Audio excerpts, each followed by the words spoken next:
Hello and welcome once again to CEBL Weekly, your once-a-week trip around Canada's best pro basketball league. I'm Sean Woodley here with you once again. Thank you so much for joining me on CEBL Plus and on the CEBL's YouTube channel. Got a loaded show for you this week. We're going to check in with one of the Canadians of the year so far in the CEBL, Devonte Bandoo, who has been a massive part of a turnaround season for the Saskatchewan Rattlers. Plus, we have my weekly power rankings as usual and a look at the top 10 plays from the first 3 quarters of the CEBL season. But before I get into that, I want to just share some thoughts on the talent pool the league is drawing from this season and why this continues to be the most stacked season of CEBL ball we've seen to date. It used to be that in previous seasons, perhaps 2019 for example, when a team would lose guys to things like Summer League or various other commitments, they would be left scrambling, wondering, how do we put this team back together? That's not the case anymore in the CEBL. A handful of guys right now among the CEBL's star tier are down in Summer League in Vegas pursuing NBA opportunities. In addition, you have guys taking up the mantle for the national team, both with the Global Jam, as we saw with Thomas Kennedy and Steph Smith last week, as well as with the big club, the national team, and Aaron Best, Kyle Alexander, and more. What's amazing, though, is that those teams have been able to fill in those gaps and not really miss a beat. For example, Elijah Mitru-Long down in Niagara has been a fantastic addition to that front court. Isaiah Reese has come in and filled in for Jeremiah Tillman Jr. and Christian Vital wonderfully. You got Thomas Scrub in Ottawa, Blake Francis taking up the spot in Newfoundland, vacated by Javon Blair, and so many more across the league. You got Maurice Kalu in Guelph, the list goes on. The point here is that the talent in the CEBL that they're drawing from both Canada and abroad is immense. Everyone knows about this league now, and it should only bid very well for the league going forward that this is clearly a spot where people want to play. Now, it's been a bit of a rough week for the Saskatchewan Rattlers, who have dropped their last 3 after getting out to a 7-4 start. But that doesn't mean it hasn't been a season of transformation out in Saskatoon for a team that in the previous 2 years won 2 games combined. One of the key figures on this Rattlers team is a returning player from last season's squad. It's Devonte Bandoo, the Brampton native, who has been one of the best Canadians in the CEBL so far this season, averaging north of 16 points, good for 3rd among all Canadian scorers. We had a chance to sit down with Devonte to talk about the season of transformation out in Saskatoon, what Coach Dean Demopoulos has brought to the table, and so much more in our weekly spotlight. Here's the chat with Devonte Bandoo. It's been a tough couple years on the prairies for the Saskatchewan Rattlers. After winning their first ever CEBL championship back at home in 2019, the Rattlers finished bottom of the league both in the 2020 Summer Series and the abbreviated 2021 campaign, as they failed to capture the same lightning in a bottle that pushed them to their first title. One of the bright spots from the dark years, however, was Devonte Bandoo, who debuted in the league in 2021 after graduating from Baylor University the year prior. The Brampton native continues the Rattlers' tradition of leaning heavily into Canadian content. They of course won their first title on the back of the core Canadian trio of Alex Campbell, Negus Webster-Chan, and Ryan Edgem. Racked by injuries last season, Bandoo's Rattlers only mustered 1 win from 14 games, despite Bandoo's rock-solid 17.5 rebound, 3 assist line. This season, though, things are a little different in Saskatoon. Bandoo is still shining, pouring in 16 plus a night as one of the league's top Canadians, and as he says, everything around him is now falling into place. I feel like the biggest difference is, guys are healthy. Last year, a lot of guys went through injuries. It's unfortunate when you have a core group and a lot of guys get hurt.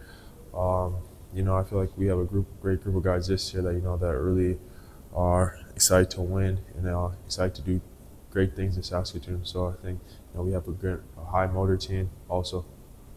Joining Bandoo this year have been imports Tony Carr and Scotty Lindsay, a pair of former D1 stars from Penn State and Northwestern respectively, who along with Bandoo form one of the most potent 3-man cores in the CEBL. It's been great having them. When you have guys that the more time you have, the easier it gets for everyone on the team.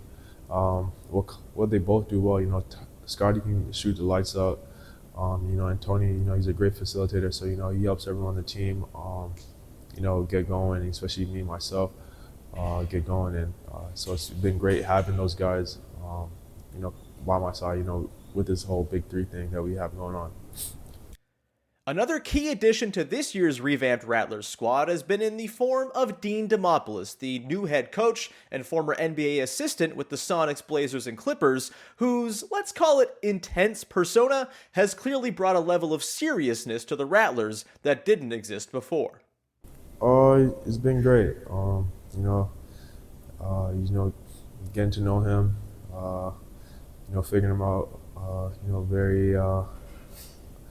very passionate in what he does, the way he coaches, just helps me to, stay locked in and just become a better player. Time will tell if the overhauled Rattlers will be able to pull off the second title-winning season in franchise history, and at 7-7, they may be on track to have to endure the play-in gauntlet to even make it back to championship weekend. But with a potential most outstanding Canadian in Bandoo, elite import talent flanking him, and a serious head coach, this is a team any higher seed should probably hope to avoid in a do-or-die postseason contest, which is a pretty darn good place to be for a team that just spent its last 2 seasons stuck in the CEBL's wilderness. Welcome back inside the lair from which I put together my power rankings that anger CEBL fans nationwide each and every week. We're back at it once again while the Hamilton Honey Badgers reclaim the top spot after regaining it again last week. We'll find out. Let's get to it. At number 10, we have the Montreal Alliance. After a loss to Hamilton this week, it's now 8 consecutive on the wrong side of the win-loss column for the Alliance. They sit bottom 2 in the league in points scored, assists, rebounds, blocks, field goal percentage, and three-pointers made. They're squarely in the zone now where they both need to win a bunch of games and get some help from the teams that play the Guelph Nighthawks, who are currently occupying the spot ahead of them in the postseason standings. In the 9th spot, we have Newfoundland, and the Growlers, like Montreal, are a long shot to land a postseason spot at this point. But that doesn't mean it doesn't feel good to win some damn games, baby. The Growlers picked up their second win in franchise history over the weekend, a second consecutive win over Saskatchewan, this time in thrilling last bucket wins fashion. Former G-Leaguer Blake Francis has been a nice late season addition, averaging 13.5 points and 4 assists a game through his first 2 appearances. Next up, we have Guelph, and part of the Nighthawks' run of 5 straight losses is certainly tied to the schedule they've played. Their last 5 have come against the teams ranked 1 through 5 in the standings at the time of recording. But if you don't start punching above your weight class at some point, upward mobility is going to become very difficult. And at 6-8, Guelph is closer to missing a play-in spot than they are to evading one of the quarterfinal play-in games. Their closing stretch of 6 games begins with a massive one on Wednesday at home against Montreal, a loss there, and things start to get all sorts of hairy for the Nighthawks. In 7th, we have Saskatchewan. One of the weirder stats of the CEBL season, the Rattlers are 3-0 against the 10-4 River Lions and 4-7 against the rest of the league, including a pair of losses to the Growlers, the only 2 wins secured by Newfoundland all year, plus a recent 51-point loss to Ottawa, muddying the works a little more as well. Very strange for a team with a legit MVP candidate and most outstanding Canadian on the roster in Tony Carr and Devante Bandu. In 6th, we have Edmonton, and this Stingers team is going to break my brain. Last time we chatted, the Stingers had just pulled off a then standalone record-breaking win over the Newfoundland Growlers by 51 points. They were 7-5 with new import arrival DeMarco Dickerson looking perhaps like the final piece of the puzzle. This week, we're talking about a team that went 0-2 against a pair of upper-crust teams in Niagara and Hamilton, and we're no closer to knowing whether this team has the juice to repeat as 3-time champions or if this is simply just not their year. Come back next week for another edition of Sean Doesn't Understand the Stingers.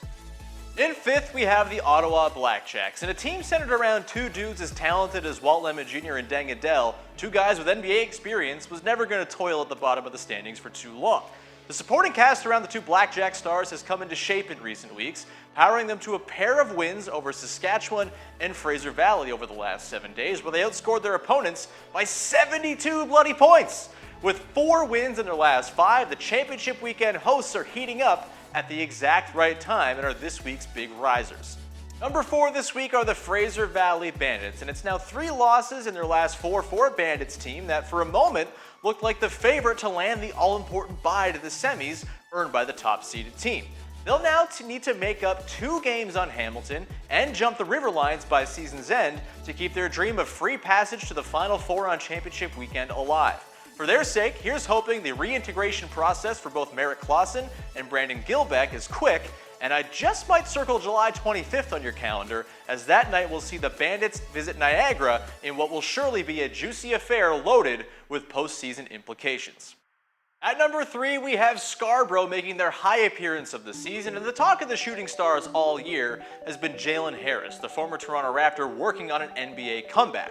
But can we give it up for a second for 24-year-old Toronto native Isaiah Mike? This dude has been as rock-solid a complimentary piece as we've seen in the league all season long. In his first full season with the club, the former SMU Mustang is averaging 13.6 points, 6.2 rebounds, and 1.4 assists on 52% shooting and 45% from downtown to go along with a half a block and more than a steal per game. Scarborough's imports carry the bulk of their scoring load, sure, but there's no way this team looks as complete as it has without Mike, who scored in double figures in each of his last 6 games. At number 2, it's the Niagara River Lions, and no team has had a more potent offense than the River Lions this season. At the time of recording, they are first in the league, averaging 89.9 points on the best field goal percentage in the league as well. The difference between them and the league's second highest scoring team is just 0.2 of a point shy of the difference between the second place team and the 9th place teams. They're closer to number 1 in the power rankings than number 3 right now. They are hunting for that top spot. And in first for the 4th week out of the last 5, it is the Hamilton Honey Badgers holding down the top spot. This team did not skip a beat this week despite losing 2 of their star imports in Christian Vital and Jeremiah Tillman Jr. to Summer League. The Hamilton Honey Badgers picked up a pair of wins against Montreal and Edmonton this week, the latter of which coming in dramatic comeback fashion, outscoring Edmonton 30-17 in the 4th quarter to pull out the 6-point win. Hamilton and Niagara closed their respective seasons out with a home-and-home set for July 29th and 31st. Start making your popcorn right now, as yes, that might be for top spot in the standings, but more importantly, could be for top spot in the season-ending power rankings. As the great poet Lil Bow Wow once said, "I like slam dunks, they take me to the hoop. My favorite play is the alley-oop. I like the pick and roll, I like the give and go. It's the top 10 plays of the CEBL season so far. Let's go."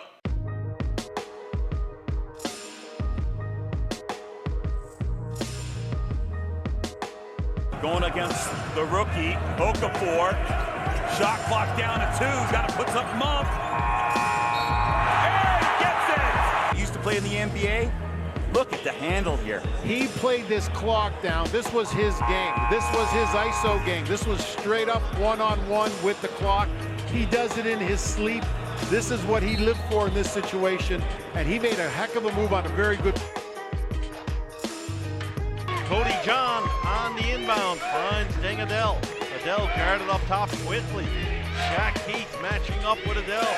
Jamel Kennedy's got a big job. Adele pulls away the jumper and gets it to fall, and Deng Adele breaks the hearts of the Newfoundland faithful, and the Elam ending comes through. That is a ball game, folks. I tell you what, wow. You're absolutely right. Good ears there, Flat. So Lions a chance to pad the lead. It's going to be a half-court heave, and it goes. Great touch. Khalil Ahmad from mid-court. And he had an open look at that half-court shot. Tough way for the half to end, but overall, real positive response in the second quarter. The Rattlers get a basket here. They'll wrap it up. Tony Carr from the corner. Devante Bandoo!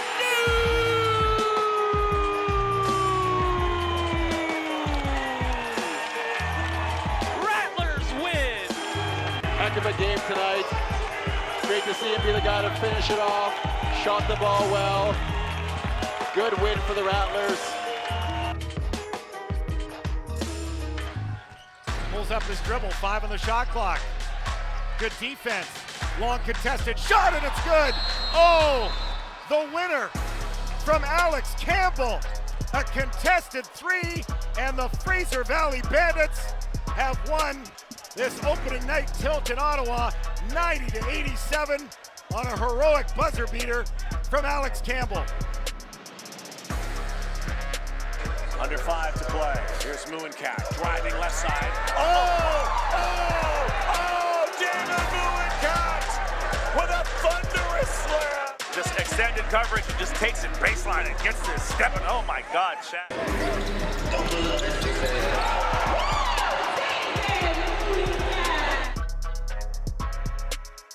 They just got to continue to play the game and limit the runs and try to make it hard for the Rattlers' top players. Gray, wonderful, into the seams, and boy, he's going to get the harm as well. Kennedy and Kadre Gray with some nice chemistry early on in the season.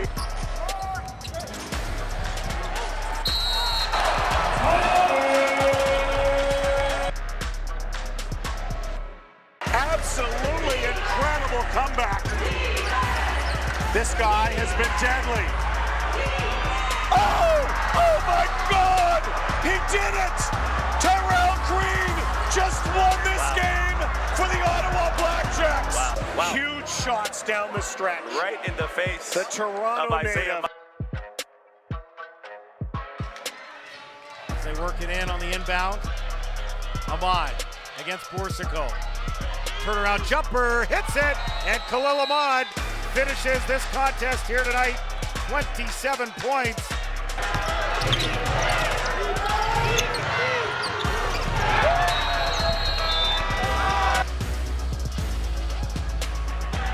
Ali So controls. He'll look to attack. He gets up in the air. Ali So with the winner on the scoop shot. What a take by the youngster. And he's mobbed by his teammates. Off balance shot, scoops it up and in. He never had a doubt. Look at that. Another look at it here. Good angle from underneath.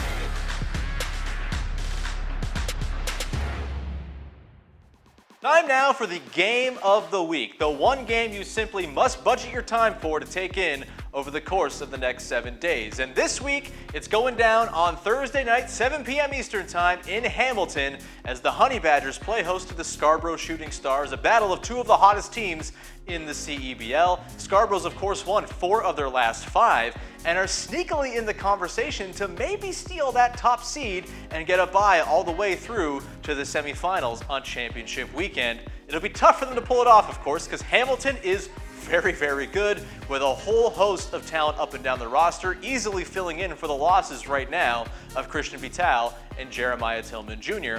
And the bonus of all of it is you get to hear my voice call this game again Thursday night. Be sure to fire it up on your favorite app of choice. Now, for those of you who, like me, can't get enough CEBL action and one game is just not enough to whet that appetite, here's a look at the calendar check. Every single game on the slate between now and the next time we speak. We come in hot to begin things on Thursday with a doubleheader. First off, it's the game of the week between Hamilton and Scarborough in Hamilton. That one goes down 7 p.m. Eastern Time, and it's followed up by the nightcap as the Saskatchewan Rattlers host the Ottawa Blackjacks, one of the hottest teams in the league, at the SaskTel Center, 7:30 Central Time, 9:30 Eastern for that one. Then it's another doubleheader on Friday night, beginning out in Newfoundland as the Newfoundland Growlers take on the Niagara River Lions in St. John's at the Memorial University Fieldhouse, 7:30 p.m. Newfoundland time, 6 Eastern for that one. And that's followed up by the late game, the Fraser Valley Bandits hosting the Guelph Nighthawks in what should be a huge pivotal game for Guelph, coming off of a huge game against Montreal earlier in the week as they look to hang on to that final playoff spot. Then we have a triple header worth of games for you on Sunday, beginning with the Fraser Valley Bandits hosting the Ottawa Blackjacks. That one goes down at 1 p.m. Pacific time in a game that could decide potentially a top 4 spot in next week's power rankings based on how well Ottawa's been playing. That's followed up at 5 p.m. Eastern as the Honey Badgers play host to the Edmonton Stingers in a rematch of their game last week. And things close out on Sunday at the Toronto Pan Am Sports Centre at 7 p.m. Eastern as the Shooting Stars play host to the Niagara River Lions in a game between two of the hottest teams, both vying for the top seed in the league. Then we round out the week with yet another doubleheader for you as the Ottawa Blackjacks play host to the Newfoundland Growlers to kick things off at 7:30 at TD Place in game number 80 on the CEBL schedule, meaning 4/5 of the season will be complete once that game wraps up. Then, to close things out, is an 8 p.m. start time at the Toronto Pan Am Sports Centre as the Shooting Stars play host to the Stingers, who continue their tour of Southern Ontario. And that will do it for yet another edition of CEBL Weekly. Thank you so much for joining us as we wind down the regular season. In case you missed it, CEBL Mobile, the official app of the CEBL, is now available for all iOS and Android devices. Download now to follow your favorite teams and players and watch every single game for free on any device you like. Also, don't forget to follow us at CEB League on TikTok, Instagram, Twitter, and Facebook for all the latest news, updates, and some pretty amazing content as well. And CEBL Championship Weekend is headed to our nation's capital August 10th to 14th, and tournament packs are now available. Go get your tickets at cebl.ca. And for all other information regarding the best pro ball league in Canada, head to cebl.ca. For Director Jamie Tan and Editor Sherry R. Shockett, I'm Sean Woodley. Thanks so much. We'll talk to you next week.